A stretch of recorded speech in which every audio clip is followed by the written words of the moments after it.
नमस्कार मैत्रिणींनो, माझ्या या यूट्यूब चॅनलवरती आपलं सर्वांचं अगदी मनापासून स्वागत आहे। तर आपल्याला ह्या व्हिडिओमध्ये 36 इंच कटोरी ब्लाऊजची फ्रंट साईडची शिलाई करून घ्यायची आहे। त्याच्यासाठी मी हे सर्व पॅटर्न अशा पद्धतीने रेडी करून घेतलेले आहेत। अस्तर आणि ब्लाऊज पीससुद्धा कटिंग करून घेतले। त्याच्यानंतर ते पार्ट आपल्याला अशा पद्धतीने समोरासमोर ठेवून आणि त्यांच्या सर्व बाजूंनी शिलाई करून घ्यायची आहे। तर कटोरी, साईड पार्ट, क्रॉस पट्टी, बाह्या या सर्व बाजूंनी आपल्याला शिलाई करत असताना ते आधी समोरासमोर ठेवून घ्यायचे आहेत आणि मग त्यांच्या सर्व बाजूंनी शिलाई करायची आहे।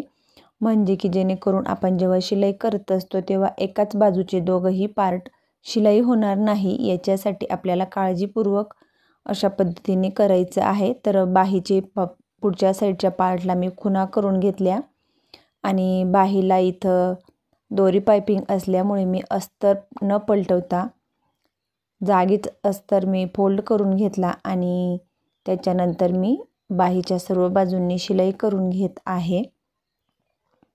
तर ह्याच पद्धतीने दुसऱ्याही बाहीला आपल्याला शिलाई करून घ्यायची आहे। जर का दोरी पायपिंग नसती तर मी अस्तर पलटवून आणि मग शिलाई केली असती। तर मी अशा पद्धतीने सर्व पार्ट हे रेडी करून घेतलेली आहेत। साईड पार्ट, कटोरी, क्रॉस पट्टी तर बघू शकता तुम्ही। त्याच्यानंतर मी गळ्याला पायपिंग न करता अस्तर पलटवून आणि गळ्याला सुद्धा शिलाई करून घेतली। मागच्या साईडचे टक्स द्यायचे बाकी आहेत। त्याच्यानंतर आपल्याला सर्व पार्ट हे समोरासमोर ठेवून आणि एका साईडचे बरोबर वेगवेगळे हे करून घ्यायचे आहेत। आणि असं केल्यामुळे शिलाई करत असताना आपल्याला कन्फ्युजन होत नाही आणि आपण डायरेक्ट पार्ट उचलून आणि शिलाई करत असतो। त्याच्यानंतर कटोरीचे दोघंही टोक अशा पद्धतीने समोरासमोर एकसारखे ठेवून आणि किती इंचाची तर 5.5 इंचाची कटोरी आहे, तर मी 2.25 इंच शिलाई मार्जिन सोडून आणि हुबा टक्स मी हा 2.25 इंचाचा किंवा 2.5 इंचाचा आपल्याला घ्यायचा आहे। तर टक्स घ्यायच्या आधी आपल्याला कटोरी किती इंचाची आहे ते मोजून घ्यायचं आहे आणि मग आपल्याला टक्स घ्यायचा आहे। तर ते आपण पेपरवरती कटिंग करत असताना हे क्लिअर केलेलं असतं।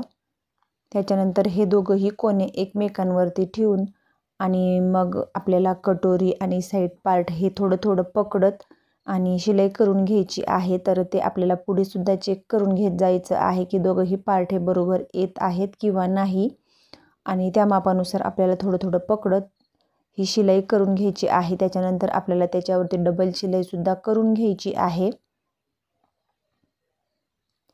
आणि त्याच्यानंतर मग आपल्याला क्रॉस पट्टी ही त्याच पद्धतीने जोडायची आहे। तर बघू शकता दोघंही पार्ट कुठेही कमी जास्त झालेले नाहीत। तर क्रॉस पट्टी ही त्याच पद्धतीने दोघंही कोणे एकमेकांवरती ठेवून आणि अशा पद्धतीने शिलाई करून घ्यायची आहे। तर पार्ट जोडत असताना अगदी थोडं थोडं पकडत आणि शेवटी बरोबर येत आहे किंवा नाही ते सुद्धा आपल्याला चेक करत आणि मग शिलाई करून घ्यायची आहे।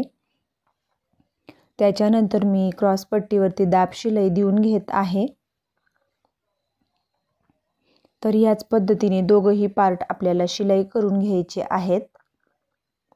तर माझी अगदी शिलाई करण्याची अगदी सोपी अशी पद्धत आहे।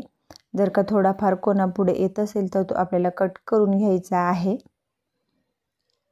तर आपल्याला इथं आय हुकची पट्टी जोडून घ्यायची आहे। तर मी ही हुकाची पट्टी जोडून घेत आहे। तर हुकाची पट्टी केव्हाही डाव्या बाजूला येत असते आणि ती आपल्याला ब्लाऊजच्या वरच्या बाजूला घ्यायची आहे।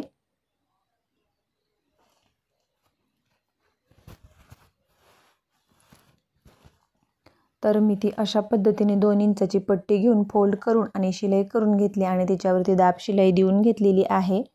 त्याच्यानंतर तिच्यावरती इथं अशा पद्धतीने शिलाई करून आणि कडेने एक शिलाई मारून घ्यायची आहे। नंतर ते आपल्याला इथं मी एक शिलाई मारून घेत आहे। सुरुवातीला इथं शिलाई नाही जरी मारली तरी सुद्धा चालेल, परंतु मी शिलाई मारून घेत आहे। त्याच्यानंतर आपल्याला इथं 5 नंबरची शिलाई असते ती मारून घ्यायची आहे आणि नंतर तिथं आपल्याला हात शिलाई करून घ्यायची आहे। जर का तुम्हाला हात शिलाई करायची नसेल तर आपण रेग्युलर जी शिलाई करत असतो ती शिलाई करून घ्यायची आहे। तर खूप छान अशी शिलाई तयार करून झालेली आहे। दुसऱ्याही पार्टला ह्याच पद्धतीने आपल्याला शिलाई करून घ्यायची आहे। तर बघू शकता दोघंही पार्ट मी तयार करून घेतले आणि ते अशा पद्धतीने एकसारखे आहेत किंवा नाही ते चेक करून घेतलेले आहेत।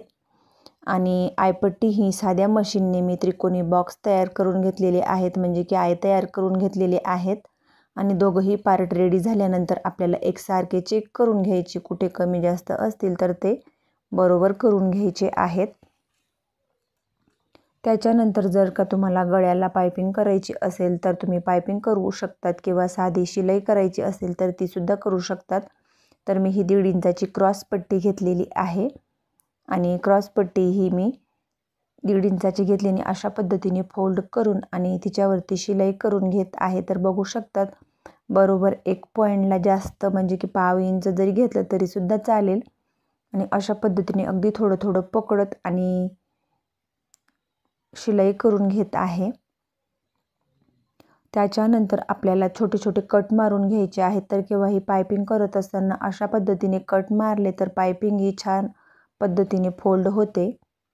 नंतर हा भाग आतमध्ये पॅक करून द्यायचा आहे आणि इथं आपल्याला अगदी कडेने 1 लाईन इतकं अशा पद्धतीने शिलाई करून घ्यायची आहे। नंतर जर का तुम्हाला शिलाई तिथून उसून आणि तिथं हात शिलाई करायची असली तरी सुद्धा छान अशी ब्लाऊजला फिनिशिंग येणार आहे। आणि जर का शिलाई राहू द्यायची असेल तरी सुद्धा चालेल। तर बघू शकतात गळ्याला छान असा आकार आलेला आहे। त्याच पद्धतीने मी दुसऱ्याही बाजूला पायपिंग न करता अशा पद्धतीने शिलाई करून घेतलेली आहे आणि खूप छान असा गळ्याला आकार आलेला आहे आणि खूप छान फ्रंट साईडची शिलाई तयार झालेली आहे। तर हा 36 इंच साईजचा ब्लाऊज आहे। तर प्लीज मैत्रिणींनो, माझा व्हिडिओ तुम्हाला आवडल्यास लाईक करा, शेअर करा आणि चॅनलवरती नवीन असले चॅनलला सबस्क्राईब करून बेल आयकनला प्रेस करा, म्हणजेच माझ्या अशा येणाऱ्या नवनवीन व्हिडिओची अपडेट तुम्हाला येत राहील। आणि व्हिडिओ कसा वाटला हे कमेंट करून मला नक्की कळवा।